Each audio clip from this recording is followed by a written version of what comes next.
नमस्ते दोस्तों, तो आज आपको एक बड़ी ही अचंभित एवं भयानक रहस्यमय कहानी सुनाऊंगी जिसमें आपको कुछ नई रहस्यमय बातें की जानकारी होगी। तो कृपा करके अभी चैनल को सब्सक्राइब कर ले। यह मेरा दूसरा नया चैनल है ताकि और भी रहस्यमय कहानी सबसे पहले आप तक पहुंचे। धन्यवाद। तो सुनिए। बहुत समय पहले की बात है। एक छोटे से गांव में एक साधारण किसान हरिदास अपनी पत्नी और 2 बच्चों के साथ रहता था। हरिदास बहुत ही धार्मिक और ईमानदार था। वो प्रतिदिन सुबह उठकर मंदिर जाता और भगवान से अपने परिवार की खुशहाली के लिए प्रार्थना करता। एक रात हरिदास को एक अजीब सपना आया। उसने देखा कि एक साधु उसके पास आकर कह रहे हैं, हरिदास, तुम्हारे घर के पीछे पीपल के पेड़ के नीचे एक रहस्यमय खजाना छिपा है, लेकिन उस खजाने तक पहुंचने के लिए तुम्हें अपनी आस्था और सच्चाई की परीक्षा देनी होगी। सुबह उठकर हरिदास ने सपने के बारे में अपनी पत्नी को बताया। पत्नी ने कहा, अगर यह भगवान की इच्छा है तो हमें अवश्य प्रयास करना चाहिए। हरिदास ने पीपल के पेड़ के नीचे खुदाई शुरू की। जैसे ही उसने पहली बार फावड़ा मारा, एक सांप निकल आया। हरिदास डर गया, लेकिन उसने भगवान का नाम लिया और सांप बिना नुकसान पहुंचाए वहां से चला गया। खुदाई जारी रखते हुए उसे एक पत्थर की संदूक मिली। संदूक पर लिखा था, सच्चाई और आस्था से ही द्वार खुलेगा। हरिदास ने सच्चे मन से प्रार्थना की और संदूक खोलने की कोशिश की। अचानक संदूक अपने आप खुल गई। उसमें सोने चांदी के सिक्के और एक छोटी सी प्रतिमा थी। हरिदास ने प्रतिमा को उठाया, तभी उसे साधु की आवाज सुनाई दी, हरिदास, ये खजाना तुम्हारी आस्था और सच्चाई का इनाम है, लेकिन याद रखना, इसका उपयोग केवल भलाई के लिए करना। हरिदास ने उस धन का उपयोग गांव के मंदिर की मरम्मत और गरीबों की मदद के लिए किया। गांव में खुशहाली आ गई और हरिदास का नाम सभी की जुबान पर था। हरिदास और उसका परिवार खुशी खुशी जीवन बिता रहे थे। गांव में सुख शांति थी और सभी लोग खुश थे। एक दिन गांव में एक भयानक बीमारी फैल गई। लोग मरने लगे और गांव में हाहाकार मच गया। हरिदास ने लोगों की मदद करने का फैसला किया।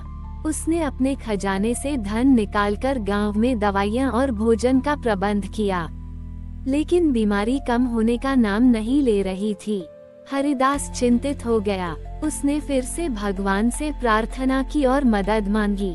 उसी रात हरिदास को फिर से एक सपना आया।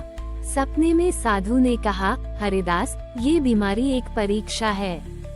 तुम्हें गांव के बाहर स्थित पवित्र नदी से जल लाकर बीमार लोगों को पिलाना होगा, लेकिन याद रखना, नदी तक का रास्ता बहुत कठिन है। अगले दिन हरिदास ने गांव के लोगों को सपने के बारे में बताया। कुछ लोग डर गए, लेकिन कुछ ने हरिदास पर विश्वास किया और उसके साथ चलने को तैयार हो गए। हरिदास और कुछ गांव वाले नदी की ओर निकल पड़े। रास्ता बहुत ही कठिन था। उन्हें घने जंगलों, ऊंचे पहाड़ों और गहरी घाटियों से गुजरना पड़ा। रास्ते में कई मुश्किलें आई, लेकिन हरिदास ने हार नहीं मानी। एक दिन वे एक ऐसे स्थान पर पहुंचे जहां एक राक्षस रहता था। राक्षस ने उन्हें रोकने की कोशिश की, लेकिन हरिदास ने अपनी भक्ति और साहस से राक्षस को पराजित कर दिया। अंत में वे पवित्र नदी तक पहुंच गए। हरिदास ने नदी में स्नान किया और एक कलश में जल भरा। फिर वे गांव की ओर वापस चल पड़े। गांव पहुंचकर हरिदास ने बीमार लोगों को पवित्र जल पिलाया। आश्चर्यजनक रूप से सभी लोग धीरे धीरे ठीक होने लगे। गांव में फिर से खुशियां लौट आई। गांव वालों ने हरिदास का सम्मान किया और उसे भगवान का सच्चा भक्त माना। हरिदास ने उस खजाने का उपयोग हमेशा दूसरों की मदद करने और भलाई करने में किया। उसने ये साबित कर दिया कि सच्ची भक्ति और निस्वार्थ सेवा से ही भगवान को पाया जा सकता है। इस कहानी से हमें ये सीख मिलती है कि हमें कभी भी मुश्किलों से हार नहीं माननी चाहिए और हमेशा दूसरों की मदद करनी चाहिए। भगवान हमेशा उनके साथ होते हैं जो सच्चे मन से दूसरों की सेवा करते हैं। हरिदास की उदारता और निस्वार्थ सेवा के कारण गांव में एक अद्भुत बदलाव आया। गांव के लोग अब पहले से भी अधिक एकजुट और सहयोगी हो गए थे। वे एक दूसरे की मदद करते थे और मिलजुल कर हर मुश्किल का सामना करते थे। हरिदास ने गांव में एक विद्यालय खोला जहां गरीब बच्चे मुफ्त में शिक्षा प्राप्त कर सकते थे। उसने गांव में एक अस्पताल भी बनवाया जहां बीमार लोगों का मुफ्त इलाज किया जाता था। एक दिन एक धनी व्यापारी गांव में आया। उसने हरिदास की उदारता और उसके द्वारा किए गए अच्छे कार्यों के बारे में सुना था। व्यापारी ने हरिदास को एक बड़ी धनराशि देने की पेशकश की ताकि वह और भी अधिक लोगों की मदद कर सके। लेकिन हरिदास ने व्यापारी से कहा, मुझे धन की आवश्यकता नहीं है। मेरे लिए सबसे बड़ा धन तो यह है कि मैं लोगों की मदद कर पा रहा हूँ और उन्हें खुश देख पा रहा हूँ। व्यापारी हरिदास की निस्वार्थ भावना से बहुत प्रभावित हुआ। उसने भी गांव में कुछ अच्छे काम करने का फैसला किया। एक रात हरिदास को फिर से सपना आया। सपने में भगवान प्रकट हुए और उन्होंने कहा, हरिदास, तुमने अपनी सभी परीक्षाओं में सफलता प्राप्त की है। तुम्हारी भक्ति, ईमानदारी और सेवा भावना से मैं बहुत प्रसन्न हूँ। मैं तुम्हें आशीर्वाद देता हूँ कि तुम्हारा नाम हमेशा अमर रहेगा। सुबह उठकर हरिदास ने सपने के बारे में अपनी पत्नी और बच्चों को बताया। सभी लोग बहुत खुश हुए। हरिदास ने भगवान का धन्यवाद किया और गांव के लोगों की सेवा में अपना जीवन समर्पित कर दिया। हरिदास की कहानी आज भी लोगों को प्रेरणा देती है। ये कहानी हमें सिखाती है कि सच्ची भक्ति, ईमानदारी और सेवा भावना से हम भगवान को प्राप्त कर सकते हैं और अपने जीवन को सार्थक बना सकते हैं। समय बीतता गया, हरिदास बूढ़ा हो गया, लेकिन उसकी सेवा भावना और भक्ति में कोई कमी नहीं आई। उसने अपने पुत्रों को भी यही शिक्षा दी कि वे हमेशा दूसरों की मदद करें और सच्चाई के मार्ग पर चलें। एक दिन हरिदास ने अपने गांव के लोगों को इकट्ठा किया और कहा, मैंने अपना जीवन आप लोगों की सेवा में बिताया है। अब मैं चाहता हूँ कि आप लोग भी इसी तरह एक दूसरे की मदद करें और इस गांव को खुशहाल बनाए रखें। इसके बाद हरिदास ने अपनी आंखें बंद कर ली और उसका शरीर शांत हो गया। हरिदास की मृत्यु से पूरे गांव में शोक की लहर दौड़ गई। लोगों ने उसे पूरे सम्मान के साथ अंतिम विदाई दी। हरिदास की मृत्यु के बाद उसके पुत्रों ने उसकी विरासत को आगे बढ़ाया। उन्होंने गांव में शिक्षा और स्वास्थ्य सेवाओं को और भी बेहतर बनाया। गांव के लोग हमेशा हरिदास को याद करते थे और उसकी ईमानदारी, भक्ति और सेवा भावना की प्रशंसा करते थे। हरिदास की कहानी एक प्रेरणादायक उदाहरण बन गई। दूर दूर से लोग उसके गांव में आते थे और उसकी समाधि पर फूल चढ़ाते थे। लोग उसकी कहानी सुनकर प्रेरित होते थे और अपने जीवन में अच्छे काम करने का संकल्प लेते थे। हरिदास की मृत्यु के बाद गांव वालों ने उसकी स्मृति में एक सुंदर प्रतिमा बनवाई। ये प्रतिमा गांव के मंदिर में स्थापित की गई। लोग प्रतिदिन उस प्रतिमा की पूजा करते थे और हरिदास से प्रेरणा लेते थे। प्रतिमा के पास एक शिलालेख लगाया गया था जिस पर हरिदास के जीवन की कहानी लिखी थी। शिलालेख में ये भी लिखा था कि हरिदास ने कैसे अपनी भक्ति, ईमानदारी और सेवा भावना से पूरे गांव को खुशहाल बना दिया था। समय के साथ गांव में नई पीढ़ी आई। नई पीढ़ी ने भी हरिदास की कहानी सुनी और उससे प्रेरणा ली। गांव के युवा हर साल हरिदास की पुण्यतिथि पर एक विशेष कार्यक्रम आयोजित करते थे। इस कार्यक्रम में गांव के बच्चे हरिदास के जीवन पर नाटक प्रस्तुत करते थे। गांव के बुजुर्ग हरिदास की कहानियां सुनाते थे। गांव के सभी लोग मिलकर हरिदास के भजन गाते थे। हरिदास की कहानी आज भी लोगों को प्रेरित करती है। उसकी कहानी हमें सिखाती है कि हम अपने जीवन में कैसे अच्छे काम कर सकते हैं और दूसरों की मदद कर सकते हैं। वर्षों बाद हरिदास की कहानी केवल उस छोटे से गांव तक ही सीमित नहीं रही। यात्री और तीर्थयात्री जो उस गांव से गुजरे, उन्होंने हरिदास की कहानी को दूर दूर तक फैला दिया। धीरे धीरे हरिदास एक संत के रूप में प्रसिद्ध हो गया। अन्य गांवों और शहरों से लोग उस गांव में आने लगे जहां हरिदास रहता था। वे हरिदास की समाधि पर प्रार्थना करते थे और उससे आशीर्वाद मांगते थे। लोग मानते थे कि हरिदास में अद्भुत शक्तियां हैं और वो उनकी समस्याओं को हल कर सकता है। कुछ लोग हरिदास के अनुयायी बन गए। उन्होंने हरिदास के सिद्धांतों का पालन करना शुरू कर दिया और दूसरों को भी ऐसा करने के लिए प्रेरित किया। हरिदास के अनुयायियों ने कई आश्रम और मंदिर बनवाए जहां लोग हरिदास की शिक्षाओं का अध्ययन कर सकते थे और ध्यान कर सकते थे। हरिदास का संदेश सरल था, सच्चाई का पालन करो, ईमानदारी से काम करो और दूसरों की सेवा करो। उन्होंने कहा कि ये 3 चीजें ही जीवन में खुशी और शांति ला सकती हैं। हरिदास ने कभी भी किसी चमत्कार का दावा नहीं किया। उन्होंने हमेशा कहा कि सच्ची शक्ति भगवान में विश्वास और दूसरों के प्रति प्रेम में निहित है। हरिदास, जिनका जन्म एक छोटे से गांव में हुआ था, बचपन से ही आध्यात्मिकता के प्रति आकर्षित थे। जबकि अन्य बच्चे खेलते और मौज करते थे, हरिदास ने ज्ञान के मार्ग पर आगे बढ़ने में अधिक रुचि दिखाई। उनका जन्म 1535 विक्रमी में राधा अष्टमी के दिन आशुधीर और उनकी पत्नी श्रीमती गंगादेवी के यहाँ हुआ था। उस समय उस गांव को हरिदासपुर के नाम से जाना जाता था। हरिदास का विवाह कम उम्र में हरिमती नामक एक महिला से हुआ। हरिमती भी ध्यान और साधना के प्रति आकर्षित थी। जब उन्हें पता चला कि उनके पति एक साधारण इंसान नहीं है, बल्कि कृष्ण के समय से संबंधित एक ज्ञानी है, तो उन्होंने भी तपस्या का मार्ग चुना। कहा जाता है कि उनकी तपस्या में इतनी अग्नि थी कि उन्होंने अपने शरीर का त्याग कर दिया और अग्नि की ज्योति बनकर दीपक में समा गईं। इस घटना के बाद हरिदास ने भी अपना गांव छोड़ दिया और वृंदावन की ओर प्रस्थान किया। उस समय वृंदावन वैसा नहीं था जैसा आज है। वृंदावन पहुंचकर हरिदास ने निधिवन नामक एक शांत स्थान पर अपनी तपस्या शुरू की। उन्होंने अपना पूरा जीवन भगवान कृष्ण की भक्ति में समर्पित कर दिया। वे घंटों तक ध्यान करते थे और कृष्ण के भजन गाते थे।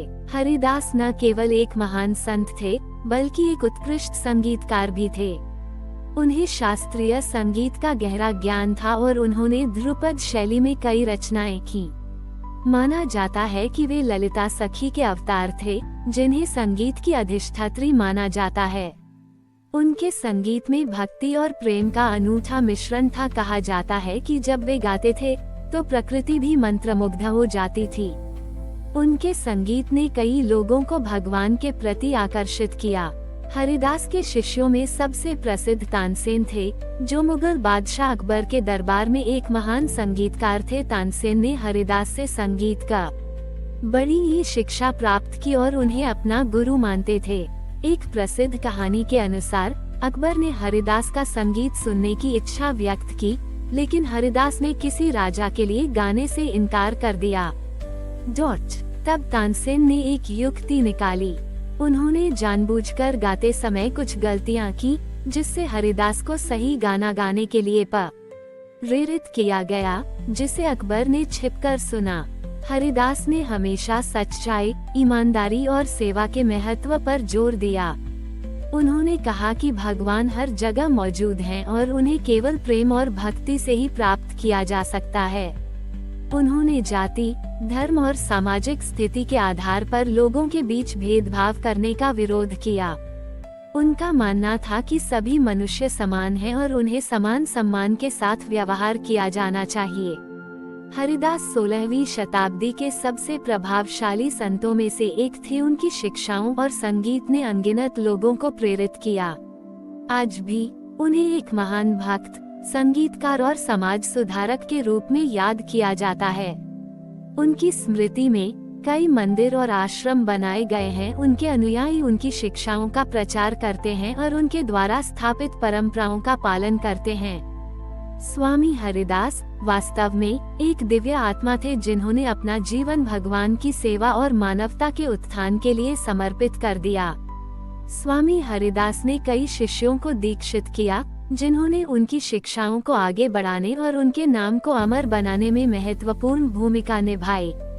उनमें से कुछ प्रमुख शिष्य इस प्रकार हैं। जैसा कि पहले उल्लेख किया गया है, तानसेन स्वामी हरिदास के सबसे प्रसिद्ध शिष्यों में से एक थे।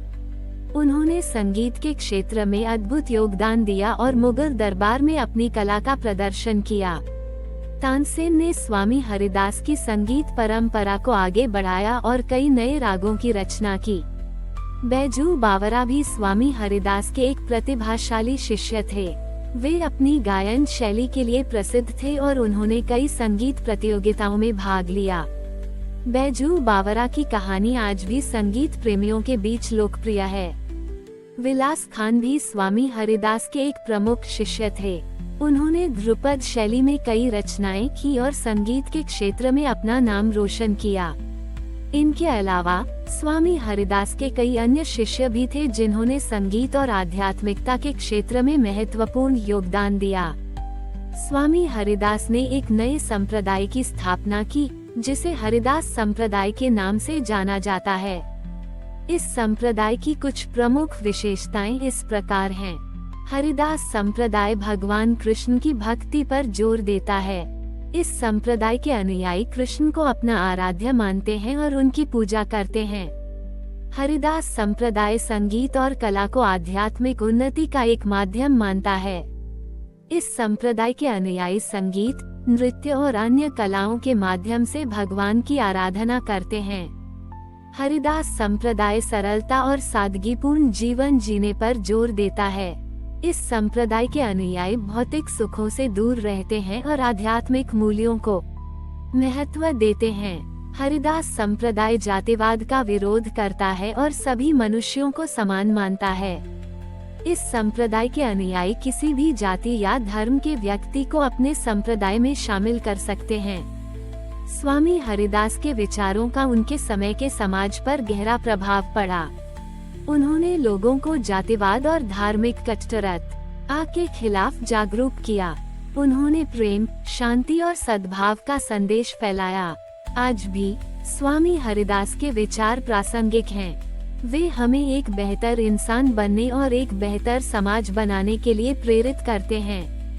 स्वामी हरिदास एक महान संत, संगीतकार और समाज सुधारक थे। उन्होंने अपना पूरा जीवन भगवान की सेवा और मानवता के उत्थान के लिए समर्पित कर दिया। उनकी कहानी हमें प्रेरणा देती है कि हम भी अपने जीवन में अच्छे काम करें और दूसरों की मदद करें। स्वामी हरिदास 1480-1575 एक भक्त कवि, शास्त्रीय संगीतकार और कृष्णोपासक थे, जो सखी संप्रदाय के प्रवर्तक के रूप में जाने जाते हैं। उन्हें ललिता सखी का अवतार माना जाता है, जो भगवान कृष्ण की अभिन्न मित्र हैं। स्वामी हरिदास का जन्म 1478 में राधाष्टमी के दिन, भाद्रपद मास के शुक्ल पक्ष की अष्टमी को राजपुर गांव, वृंदावन, उत्तर प्रदेश में हुआ था।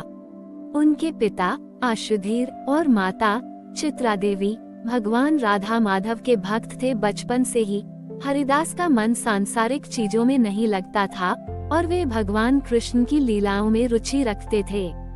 युवा होने पर उनका विवाह हरिमती नामक एक सुंदर और गुणी कन्या से हुआ। हालांकि हरिदास का मन गृहस्थ जीवन में नहीं रमा। उनकी पत्नी हरिमती ने उनकी साधना में बाधा न डालने के लिए योगाग्नि के माध्यम से अपना शरीर त्याग दिया और उनका तेज हरिदास के चरणों में लीन हो गया। 25 वर्ष की आयु में हरिदास ने घर त्याग दिया और वृंदावन चले गए। वहां उन्होंने निधिवन को अपनी तपस्या का स्थान न बनाया। उन्होंने अपना जीवन भगवान कृष्ण की भक्ति में समर्पित कर दिया और श्री बांके बिहारी जी महाराज के रूप में प्रिय प्रियतम की युगल छवि स्थापित की। स्वामी हरिदास ने सखी संप्रदाय की स्थापना की, जिसे हरिदासी संप्रदाय भी कहा जाता है। इस संप्रदाय में भक्त स्वयं को राधा के सखी के रूप में मानते हैं और कृष्ण की आराधना करते हैं। स्वामी हरिदास एक उच्च कोटि के संगीतज्ञ थे और प्राचीन शास्त्रीय संगीत के विद्वान थे। उन्होंने ध्रुपद शैली में कई रचनाएं की। उनकी वाणी सरस और भावुक है और उनके पदों में कृष्ण के प्रति प्रेम और भक्ति का अनूठा मिश्रण है। किलिमाल में उनके 100 से अधिक पद संग्रहित हैं। प्रसिद्ध गायक तानसेन स्वामी हरिदास के शिष्य थे। मुगल सम्राट अकबर भी स्वामी हरिदास के संगीत से प्रभावित थे और उनसे मिलने वृंदावन गए थे। एक प्रसिद्ध कहानी के अनुसार अकबर ने तानसेन के साथ एक साधु के वेश में स्वामी हरिदास का गाना सुना था। कहा जाता है कि दिल्ली से दयालदास नामक एक खत्री स्वामी हरिदास के दर्शन करने आया था, जिसके पास एक दार्शनिक पत्थर था जो किसी भी वस्तु को सोने में बदल सकता था। उसने ये पत्थर स्वामी जी को भेंट किया, लेकिन स्वामी जी ने उसे यमुना में फेंक दिया। जब खत्री ने इसका कारण पूछा तो स्वामी जी ने उसे यमुना से मुट्ठी भर रेत निकालने को कहा और हर कण उसी तरह का पत्थर बन गया। इससे खत्री को समझ में आया कि संतों को भौतिक संपत्ति की कोई आवश्यकता नहीं होती है। विक्रम संवत 1630 में स्वामी हरिदास ने निधिवन में निकुंजवास किया। उनकी मृत्यु के बाद उनके शिष्यों ने उनकी शिक्षाओं को आगे बढ़ाया और उनके नाम को अमर बना दिया। स्वामी हरिदास एक महान संत, संगीतकार और भक्त थे। उनका जीवन प्रेम, भक्ति और त्याग का प्रतीक है। हमारी और भी आध्यात्मिक एवं अनोखी कहानियाँ देखने के लिए हमारे चैनल पर जाएं तथा धार्मिक एवं पौराणिक अनोखी कहानियाँ हमारे चैनल पर है। कृपया जाके देखें तथा हमारे चैनल को सब्सक्राइब करके रखें और वीडियो लाइक जरूर करें। धन्यवाद।